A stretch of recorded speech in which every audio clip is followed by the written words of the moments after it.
What's up, geeks and gamers? It's Jeremy coming to you with another video, and today I am not by myself, and we are respecting Whammon here. We have Whammon representation. We have arrogant jerk off. I go to the gym representation. Right here. No. And today we actually wanted to bring this to you in more so of a format of a roundtable discussion about episode 2 of The Mandalorian, but we're a little behind. We're still kind of not sure when Disney's going to release these things. Apparently, it's going to be released at 3 o'clock in the morning. That doesn't make a lot of sense to me.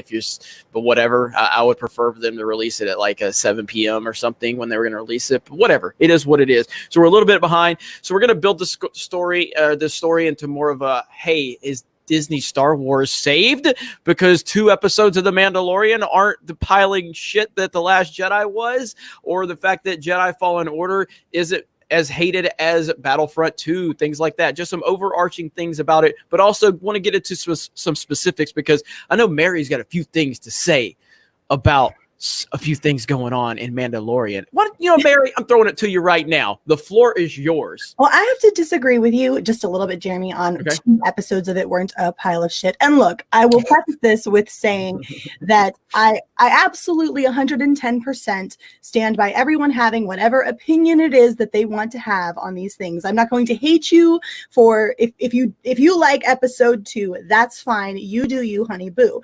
But episode 2 is a canon breaking, at least as far as the information that we have, episode. There is no reason for Baby Yoda to be able to do the things that he does in this episode, according to your own canon, Disney, according to your own canon, the things that you have acknowledged. You have a 9-year-old Anakin that is running around and cannot use the Force untrained in the way that this infant Yoda, this live lizard eating infant can do, right? Like, this is akin to a toddler waddling around, seeing a bug and eating it, right? This is an infant, and it's waddling around and it's acting like an infant. It's cooing. Oh, it sees a boo-boo. Let me go fix the boo-boo, right? This is a baby. And you've got it lifting a several-ton creature off of the ground, thus Ex Machina winning the day, as it were, for our Mandalorian, who, by the way, we got no character building for in this episode. I didn't see anything that progressed this specific character. I suppose one could argue there's a relationship building going between Baby Yoda species, as Ryan prefers it called. I'm going to have to fucking conform. I'm just going to have to, because that's what everyone is calling it. There's no reason for this Baby Yoda to be able to do this. I mean, why not just have Luke raise the X-Wing? Why not just have him do that? He was mid-training. He certainly should have been able to accomplish that task. But instead, we've got an infant doing this enormous ordeal. And I'm sorry, but putting him to sleep for a few hours afterwards does not rectify this. The Force, you cannot make it so that the Force can just do anything, because then it's reduced to an Ex Machina. And then you take any of the weight and the power and ability that this thing has to be compelling within this world away from it. You reduce it to this. Is that what we want? If you're upset that Rey can use the Force in whatever ways she deems fit and without any training, then you should be upset about Baby Yoda. And in order for them to make this right, it would take an extreme amount of tightrope walking and very careful traversing of this subject. And I just don't see them doing it, because the last time that I had hope that Disney Star Wars was going to explain something for me, I got The Last Jedi. So I'm sorry. There you go. Yeah, I think it's an interesting point, because I want to throw it to Ryan and to Candy on the points that Mary made too. But I do think it's interesting when we see a figure that looks so much like Yoda and we're able to see him use the Force at such a young age. It's almost like it's in our subconscious to accept that because it looks like Yoda. Mm-hmm. And we're just willing to accept that. Mm-hmm. But I believe Mary has some extremely strong points.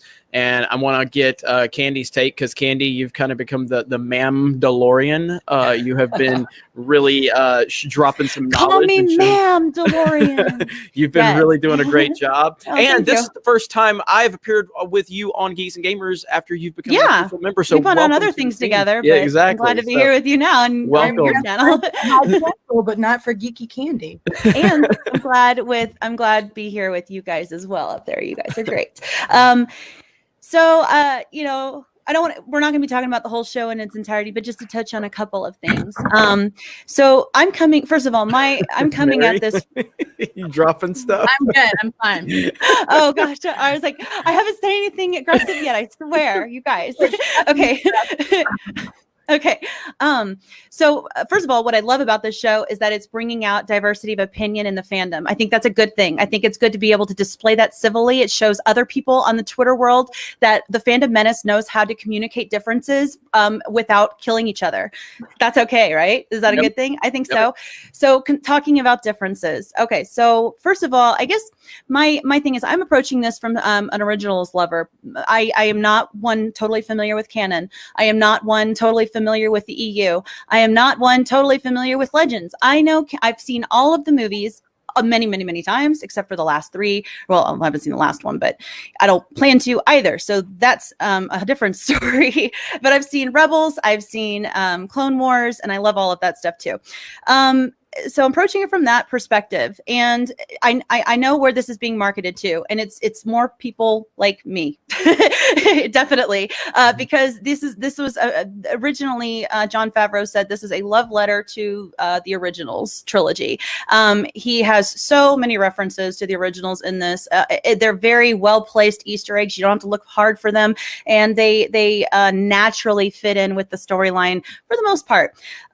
So that being said, just to touch on a few points what Mary brought up, a lot of people are calling it a filler episode, and I don't necessarily disagree. I mean, you have a series, even if it is an 8-part series, there's going to be quote unquote filler. Now, the one part I do disagree with is that there's no character building. There's no dialogue in the first half, but there's still character building. There's dialogue in the second half, and there's character building to me as well. The point of the Baby Yoda, and I hate saying Baby Yoda too, Ryan. I completely agree with you. I hate saying that. I want to say like something that it just makes more sense, but it doesn't sound right. Like green species similar to Yoda. I think but we if have I to call say it, that, it doesn't make sense. I think we have to call it Baby Yoda just to piss Ryan off. Yeah. At this point. Yeah. All right. Let's make that a new McClunky. hashtag. Let's call it McClunky. I was like, Right. Yoda. It's Yoda. Yeah. So what I'm thinking here is, one of the reasons they had him, use it here and use it at that time for relationship building is that because we saw our Mandalorian essentially worrying about his health, worrying about his life at that point. He was worried about him, and that was kind of a next step relationship building between both of them. Quill is on that planet. Quill is going to be in later episodes or later chapters because he's in a trailer. There's parts of the trailer that I've seen that we haven't seen yet on screen. So he is showing trust. This lone ranger of a character is showing trust, offering him to come hang out with him, on his ship. The other part that was kind of character building is he was talking about, about what he saw with Baby Yoda to Quill, trusted him enough to mention what the heck was that. Apparently in the Outer Rim, they're not familiar with the Force yet. That was kind of an interesting little tidbit there. And so specifically regarding Yoda, this is my last point, so we move on to whatever else is next. I feel like it's hard to compare Rey to Yoda for one reason. I feel it's apples and oranges because Rey is a human, and we've seen how the human species interact with the Force. We've seen that. And Rey is an anomaly, and that's why a lot of people call her Mary Sue and don't like her. Clearly, the Yoda species has been special from the get-go, thus the tight-lipped George not wanting to let any of that information out for good reason. Perhaps he has had a change of heart. Who knows? I'm hoping that there's some kind of interview or something that comes out in the near future that talks about why he decided to work with John on this particular story aspect, maybe perhaps after the series. But I think that it's a different species, and we have to allow a little bit of patience to see where it goes before we make a for sure confirmation feeling one way or the other. But I'm all for everybody's good opinion. Points. For sure. It's good points on both sides. Go ahead, Mary. So I get to make a rebuttal to that. So I love you, Candace, and I actually I love you too. I really value what you bring to this because you do a lot of deep dives, and you're let me have it. You're one of the most powerful people I've ever seen in my life. I'm wearing pigtails, so don't think I'm innocent today, though. Okay, it's all good. Exemplifying made that we can agree to disagree and do so respectfully. So I'll Absolutely. preface it with that. But so let's say that the Baby Yoda species is special. Once again, we have another example of special, right? Let's think about what this still does overall to the Force, what the damage that this does to what it is that the Force is within this universe. We don't need to go and make the Force one of those things where you can just use it to do it willy-nilly. Oh, well, now we've got a special character and this character can use it in this special way. And so now we can do whatever we want. The Force becomes an ex machina. Rules exist for a reason. They're in place for a reason. Because if you To start break them, breaking those, if you're Disney. well, and breaking those rules and stepping outside of them creates an absolute mess, canonically speaking. You turn the Force into this ex machina, and you take away from it all of its specialty, everything that makes this special within the universe that we're working within. And look, I'm not saying that it's impossible for them to rectify this. What I am saying is that it was unwise for them to put themselves in this situation, because if they don't walk an incredibly insane tightrope here and make this right, and if they are not careful, they are going to wind up back in the same position that they did with The Last Jedi. Why put yourself here in the first place? I wanted to watch The Mandalorian. I wanted to see The Mandalorian, not the Baby Yoda show. That's not where I'm gonna make I'm points. I'm not a canon person, so it's hard for me to have the same opinion. All right, let's talk to EU muscles, canon, pretentious canon guy himself. Or and then EU whatever. Brian. Yeah, release the canon cut. Go ahead. Here we go. Listen, so when we're talking about canon, Disney has changed that. It used to be all this stuff you see behind me, Expanded Universe, was all filtered in at different levels of canon. Now it's just the original trilogy, the prequel trilogy, the sequel trilogy, Clone Wars, Rebels, and every book and comic that Disney has made, right? So it's only been stuff we know has always been George Lucas's films, and then stuff they've produced since Disney took over. So you have a pretty clear understanding of what actually is canon in this universe. And if we look at the prequel trilogy and we look at how the Jedi Order was set up, it is very clear that you needed training in order to do things. Anakin, the chosen one, at least the chosen one for now, until Disney decides whatever they're going to do with his story. And if they decide to ruin Anakin's story as the chosen one, when he was 9, he could do these things like he had inherent reflexes, quick reflexes that the Force gives you. That's a passive use of the Force. And then we saw the only time we ever saw anyone actively using the Force that wasn't trained was in Dave Filoni's Clone Wars, when you saw some toddlers who are Force sensitive, like levitating little blocks or balls, tiny little objects. And I know what a lot of people are saying. I've heard the reaction. Well, Luke, the only reason Luke couldn't lift the X-Wing is because he had doubt. That's part of being trained, right? Part of you're not going to increase your Force potential or anything like that. You have a certain amount of Force potential, but you have to train to unlock that. I think a lot of people right now, because The Mandalorian looks better than things we've seen in the sequel trilogy, and it feels better than what we've seen in the sequel trilogy, they want to love it so much that they're willing to give benefits of the doubt and take like leaps of logic because it's Jon Favreau and Dave Filoni. If this had been directed by Rian Johnson and we saw the exact same stuff, I think you would be hearing a much different take on a lot of things. And so I'm trying to come at it with a perspective. I'm just taking what I see. I'm not giving it benefit of the doubt, and I'm also not trying to hate it. But that is a big issue to me when you have Baby Yoda, who's about to get destroyed, by the way, by this mudhorn until the Mandalorian swipes him out of the way. He was about to die, and he decides to do nothing. And then the Mandalorian's about to get hit again, and he suddenly decides to take over and use the Force, just like we saw Yoda. The same exact face and everything, that the way Yoda uses the Force. It's an issue to me, and I think it's because they're trying to sell us a gimmick. And they're also trying to say, hey, guys, look, come on, you can use the Force without any training, so you shouldn't be mad about this girl doing it in the sequel trilogy, right? That's a fair point. All right, Candace, you have something for Ryan? I just have a quick question. So in canon, who is the one that trained Yoda? Well, Yoda's master. I would not in Legends, but in canon. In canon, I'm not sure. There isn't but one. There's right. But one. So that's the Jedi. The Jedi Order is still thousands of years old in canon. there was still a Jedi Order Yeah. for Yoda to go into. They have not explored it. I'm just curious why they never told us who trained him. Maybe there's relevancy to that. Well, I think there's not a whole lot in Disney canon right now. It's not very expansive. It hasn't had 40 years to develop. So that's why. To assume that Yoda was treated any differently than anyone else that we've ever seen. That's an assumption of something that we've never seen. It seems I think we're also looking at it. I mean, we've dealt with 2 episodes of how many episodes are in this series? At least season 1. 8. Now we don't know how long these episodes are. Are they going to be 45 minutes? Average minutes, 40. 25. Okay, so average 40 minutes.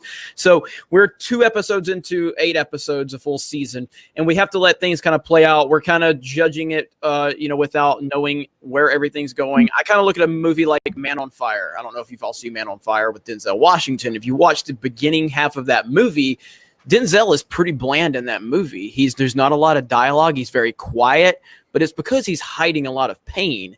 And Dakota Fanning's character actually does a lot of the dialogue, and she's doing the character development for him. But it doesn't seem like we're getting that character development until the second half of the movie, when everything happens. Right. That was kind of where my perspective was. It's hard to say what's going on. So I do think that that we are getting some character development with The Mandalorian. It's just not as vocal as we're expecting. But again, once you watch all of it, I think there's going to be a lot of different perspectives on what we have, but that doesn't change the fact that Mary makes valid points in what she's saying with the Force and from canon and things like that. We're just going to have to see how it all plays out. Mm-hmm. I think it's funny that the most interesting character that Disney has produced is a literal baby Yoda. Which is something that comes from George Lucas's.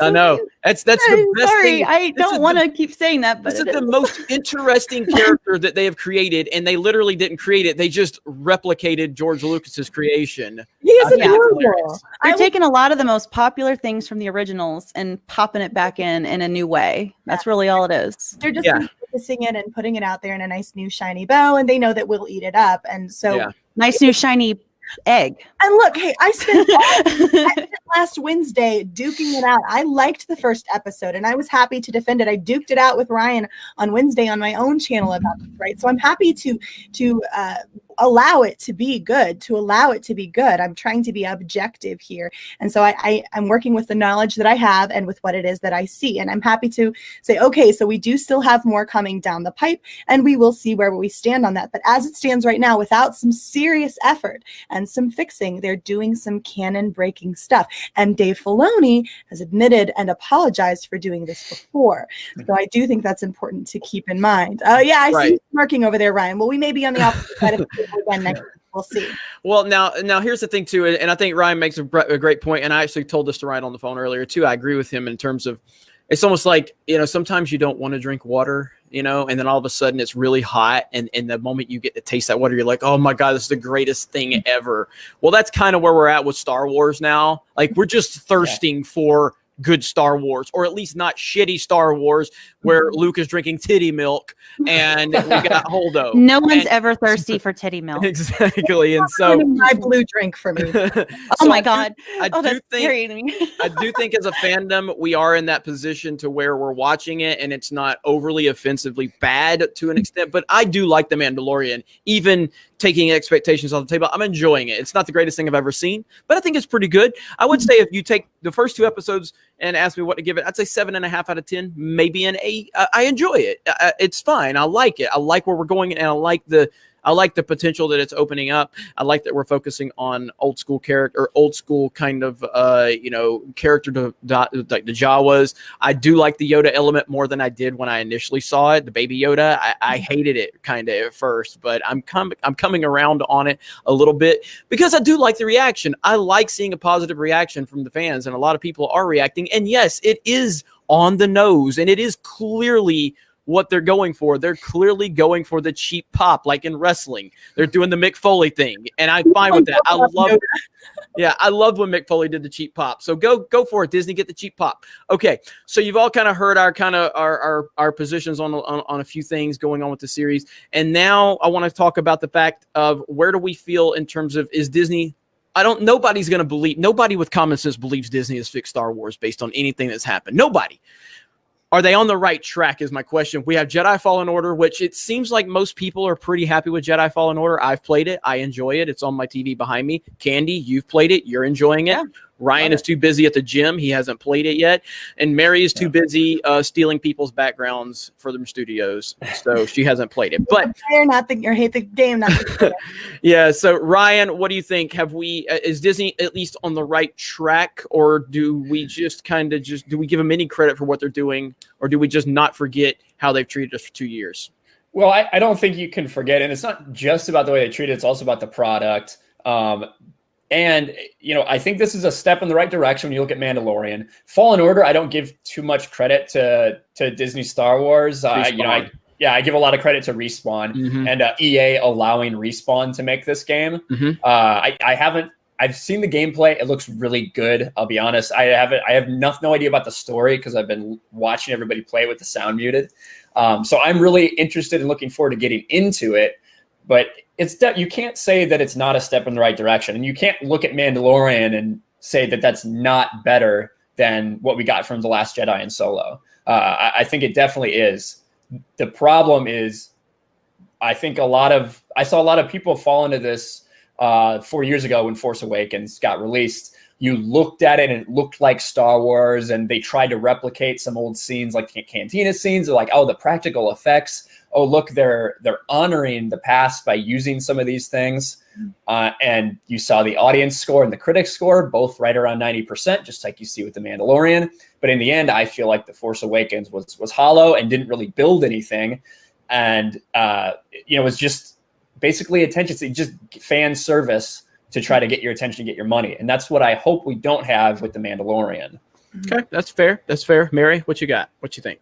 I think we have our own tightrope to walk here. So we're staring down a show that is at least not woke thus far. Thus far. Very good point. Put that caveat in there. Thus far, it does not seem to be woke. They're happy to make the Mandalorian a strong, capable male, and I'm appreciative of that. I'm appreciative that there is a lot of love and clearly effort put into this series, and I do appreciate that, even if I'm not necessarily on board with all of the storytelling points. But does this fix things? It is, I agree with Ryan, a step in the right direction. But do we, as a fan base, take a step back and go, okay, so everything's fine, and then let everything be washed away? No, because then Disney has the freedom to go, oh, okay, so then we can still do whatever we want, and they can hand us whatever it is that they like. And then the next time that we disagree with them on something because they did a poor job, then they realize, oh, well, then all we have to do is a couple of little gestures in order to make things right again. And so I don't want us to wind up in a pendulum where it swings back and forth.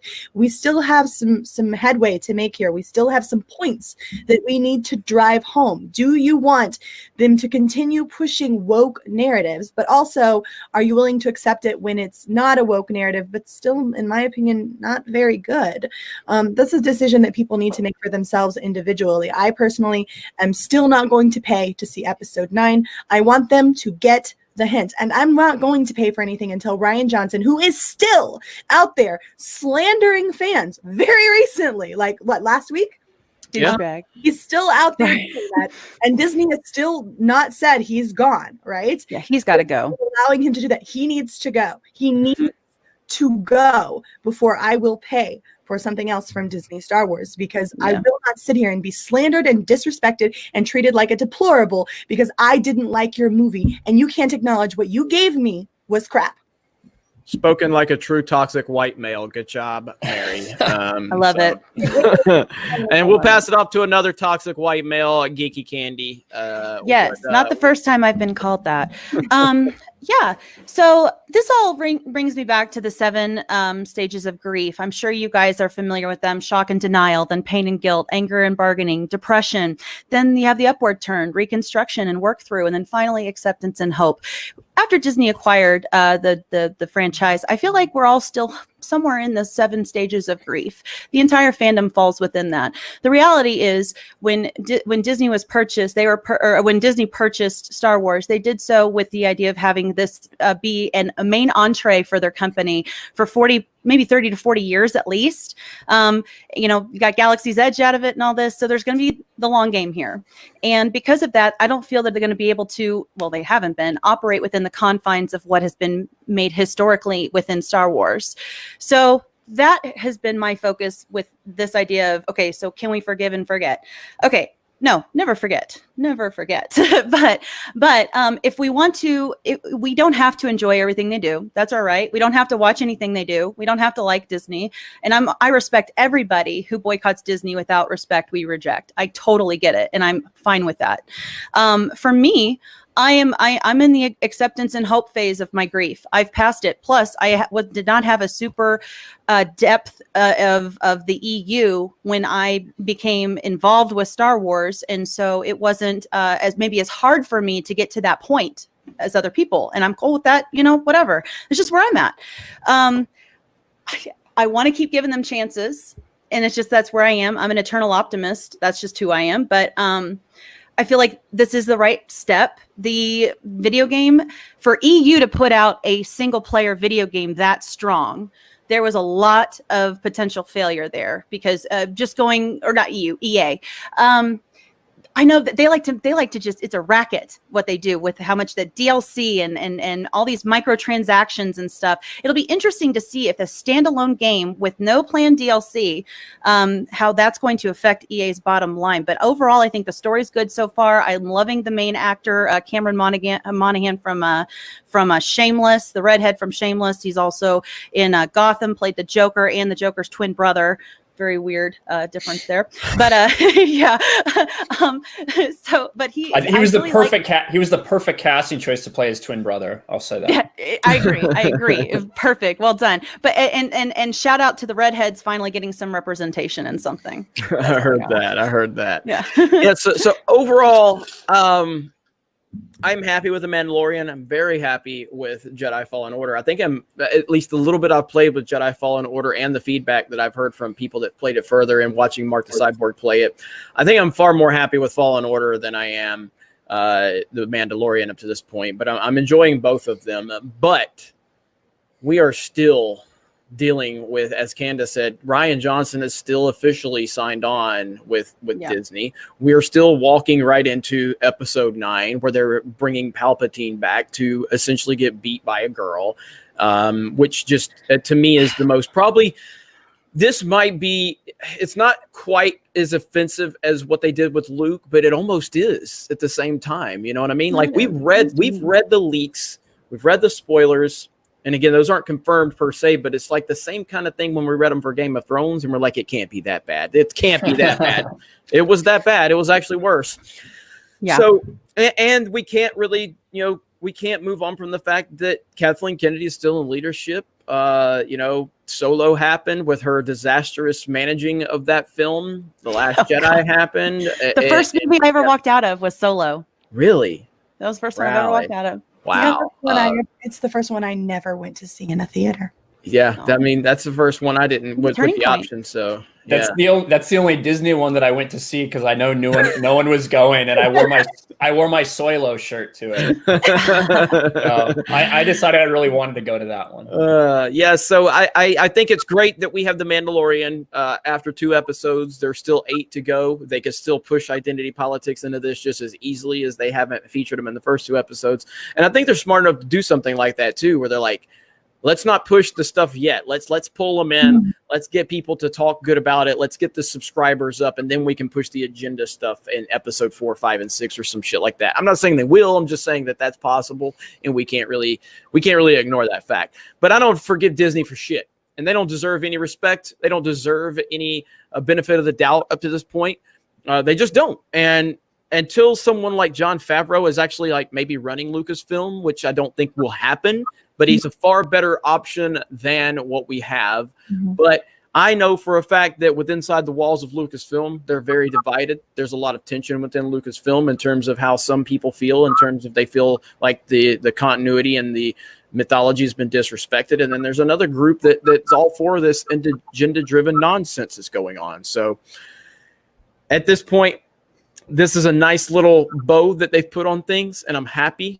but I'm not even close to being forgetful as to what's happened in the past 3 years. And we're not that easily gonna forget what they did. So that's my stance. I think that's one thing that the entire fandom can kind of agree to some respect is we all fall somewhere on that, unable to forgive and forget. I mean, we might be willing to try again, but we don't have to forgive and forget.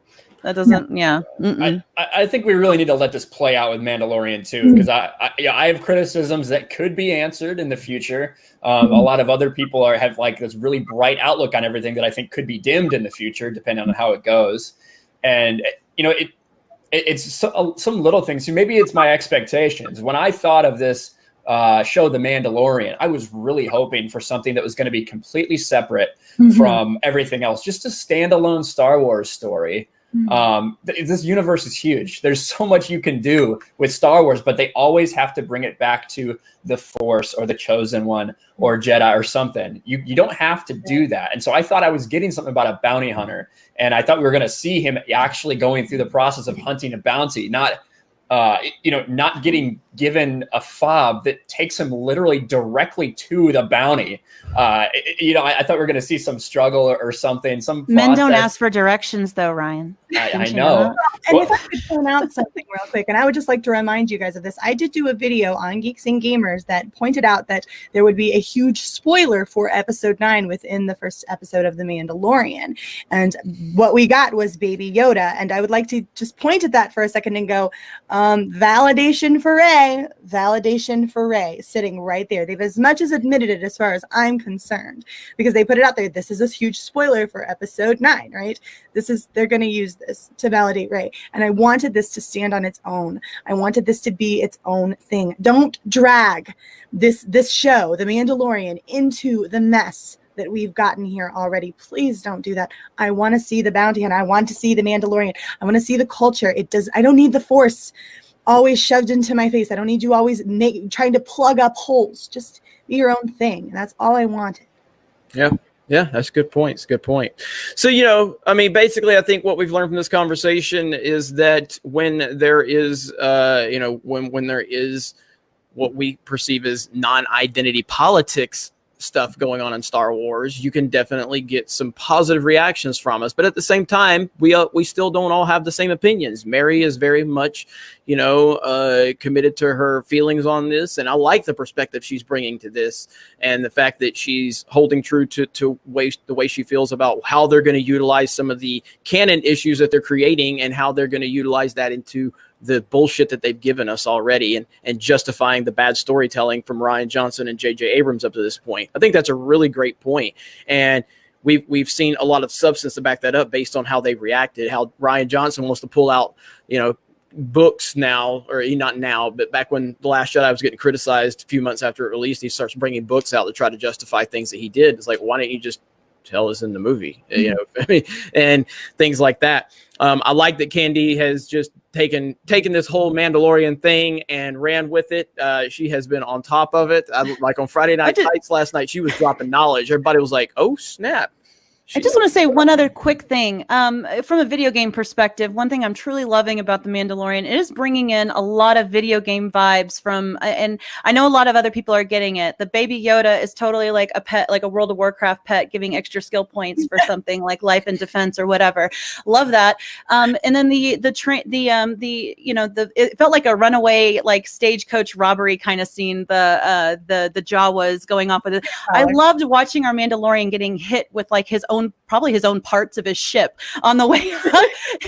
And it was very much like the Super Star Wars Nintendo game a long time ago. There was a scene exactly like that, a scene where you are literally chasing Jawas on a sand crawler. And then we've got the Empire, or Shadow of the Empire references, where you're basically like Boba Fett and Han Solo trying to bring your bounty back and getting hit up by other bounty hunters like Jason Bourne and John Wick style, Hunter becoming the hunted. I'm liking the video game aspect perspective. Like when even the first chapter we see, we're literally right behind him as he's walking into this new place. And it feels right for me from a cinematic standpoint. I dig it. And I'm not remorseful for digging that part of it. But tell me where the blurg mount went. I'm just saying. Yeah, that's what I want to know too. Quill took him. No, he didn't. I rewatched. He didn't. No. Well, he took both the blurgs because he made the prompt. He asked him, "What will you take for payment?" And he said, "I want your blurg." That's why he had another blurg on the way back. No, how did he get back? He needed it. I didn't see any of that when he was there. No, I rewatched. No, he did. I'll make sure I put that in my next review just for you. I'll put it in there. I would love to see it because I rewatched the episode today. No, that was in the first chapter. He went right when Quill saves him. He goes, "What can I do? What can I do? What can I pay you?" And he goes, "I don't want payment." And he goes, "I want the other half." Other half of what? Your blurg. You need it. He's a blurg herder. Yes, but and he replies to him, "You can't because you need it to get around." I'm sorry. That's how Quill responds to him: "Is you can't do that because you're going to need it."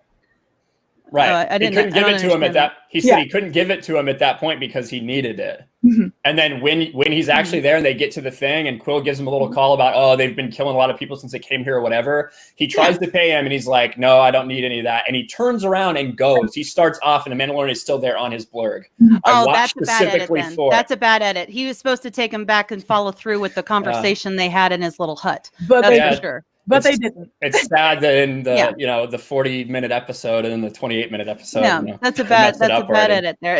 And you know another bad edit that I didn't like because I did not like everything. You guys, it's not all or nothing. There's several shades of gray here, so don't ever gang up on me here. I'm going to say, when the space rhinos killed with the tiniest knife in the universe, I was kind of upset about that. I didn't know what was so special about this knife. I know this is a Disney death scene, but my God, let's and then randomly then he pushes it in even further after he already died. Like I didn't get that little bit. Like, okay, what is that about? It was a little weird for me. So yeah, there's a few other things I'll mention in my review I plan to put out today that I did not like. But I'm with you guys. He didn't have 12 inches. He didn't have 12 inches, so he gave 6 inches twice. It was not an above average knife. We'll just say that. There you go. Listen, there are really things that I like. You talked about the Jawa sandcrawler scene, and that gave me vibes of Indiana Jones. And the tank scene, where he's like crawling around on the outside of the tank trying to get up there. That's what that reminded me of. I talked a little bit about this on Friday Night Tights when Candace was there, but the fact that we have these Jawas here, it really seems like I've heard these rumors that a lot of this was repurposed from a Boba Fett movie that was supposed to take place on Tatooine. That's a story about Boba Fett after he gets out of the Sarlacc pit, trying to reclaim his armor, trying to reclaim his legacy as a Mandalorian and restore his armor and all this stuff. And the fact that there's Jawas here, back Vala 7. Yeah, back in the expanded universe, there was a very clear reason why Jawas were only on Tatooine. And why sandcrawlers were on Tatooine and things like that. It had to do with mining corporations specific on Tatooine. And so it was puzzling to me that we have Jawas not there. If this is part of a repurposed show or movie, it would make sense, some of the decisions and some of the backdrop that they're using, because so many of the callbacks like you talked about, Candace, are from what we've seen on Tatooine before. The people, the scenery, the robots, everything. The Jabba gatekeeper, Jabba's hut palace gatekeeper droid. Yeah, I love that. Sucked me out of it at points because they have no business being there, really. But I'm willing to let that go as a nitpick, of course. So I think the best thing we have going is that we're able to have conversations, we're able to theorize about things, and it's not really about agenda-driven storytelling as much as it might be, an issue here within canon and an issue there. How does this affect that? I appreciate that so much. That's my biggest thankfulness about that. I don't know what I'm trying to say here, but I'm so thankful for that, because that is being stuffed down our throats with everything. And to have something, at least in the first 2 episodes, be free of that. I mean, I was looking hard for something to just think, okay, that was an SJW put that one in there. That was a scene they did that on purpose. Those assholes. No, they did not. So I am so thankful. The SJW stayed home for chapter 1 and 2. And so far so good. But I think we're all cautiously optimistic in terms of that. We're all going to be watching very closely. And if they don't get their stuff put into it, they'll find some reason to be offended. Just like I talked about with Ford versus Ferrari. They're literally upset because of how the woman was treated in Ford versus Ferrari. I'm like, oh my God. Oh my God. I've seen stuff today saying that just a reminder, the only reason that you haven't seen any backlash for The Mandalorian and Fallen Order is because it includes male protagonists. Well, I think if he ever does reveal that he is not a female Mandalorian, then they're gonna get upset because I got news. That's not gonna happen. But yeah, good luck to y'all. It could be the GameStop, ma'am. It could be the GameStop, ma'am, when the reveal happens. Oh my gosh. Love that video. Love it. Anyway, we're going to wrap it up really quick. I want everybody here to give a plug to your channels and anything else you have going on. So let me toss it over to Mary Mayhem. Mary, tell us a little bit about your channel. That's it. I don't know what else I was going to say. I was going to say something else. Whatever. That's all right. We're used to you rambling here. Hi, guys. I am Mary B. I am the mistress of mayhem, disruptor of the narrative, and official whamming card holder. You can find me over on my channel, Mary Mayhem, where I talk about newsy new stuff during the week. And on the weekends, I have a little bit of fun. All righty. She has a lot of fun on the weekends, actually. I have to say. It's a lot of fun. Check out that show. It's fantastic. A lot of fun. Mary's on the weekdays, awesome. She's really boring. So. Fun on the weekend. It's a balance thing. Okay. Go ahead, Ryan.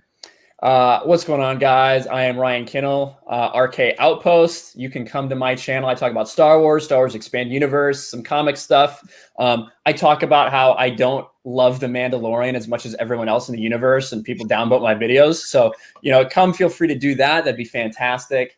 But yeah, come subscribe, check me out. All our channels will be in the description and the link or the pinned comment below. Right on. And I go to your channel to watch you disagree about Mandalorian too. I like it. Nice. I think it's great. All right, Candace. Yeah, so I'm Candace, aka Geeky Candy, one of the newest members of Geeks and Gamers. Thankful to be here. Really love to be a part of this community. And yeah, I do right now. I do have a focus on my channel with The Mandalorian, but I will be expanding that to The Expanse in December 13th when that drops. I also do some other little things here and there, things that catch my interest. I have some Matrix stuff, some Batman stuff, some theme park stuff, and lots of gameplay. So currently Call of Duty Modern Warfare and Fallen Order. Yeah. So a little bit of everything. Yeah, stop by my channel. Let's chat sometime. And congrats on 2,000 subs. You just hit 2,000 subs. Congratulations. Yeah, I started back in October, so I feel like I'm very blessed right now, and I'm hoping to onward and upward. Yep, onwards and upwards. So and then Mary, you're at 4,000 now. Just hit 4,100. Yeah, nice. Amazing. I hit 4,000 the next day. I hit 4,100. So nice. Yeah. And Ryan's closing in on 3,000, aren't you? Nice. Getting there. Yeah. My Mandalorian videos aren't helping, but I'm getting there. Stick to your morals, Ryan. Stick to them. Hey guys, I do have these discussions like we did at the prequels and not hate each other. Remember that? Yep, exactly. So, and the best thing you can do as far as for me is to subscribe to these three amazing people here from the team. Their success is our success, and our success is theirs. And I want to see all of them succeed. I want to see everybody affiliated with Geeks and Gamers in any capacity be successful. So thank you for the support. We do appreciate it. Smash the melee button, share the video, and we will talk to you guys later. Bye. Later. Hey everyone, it's Jeremy from geeksandgamers.com, and if you're a fan of Geeks and Gamers, please go to our website, visit our merchandise store. We have t-shirts, hoodies, hats, beanies, tank tops, and in the very near future, we're going to have many more products for you to choose from. So thank you for the support. We appreciate it. You guys have a great day, and we will talk to you later.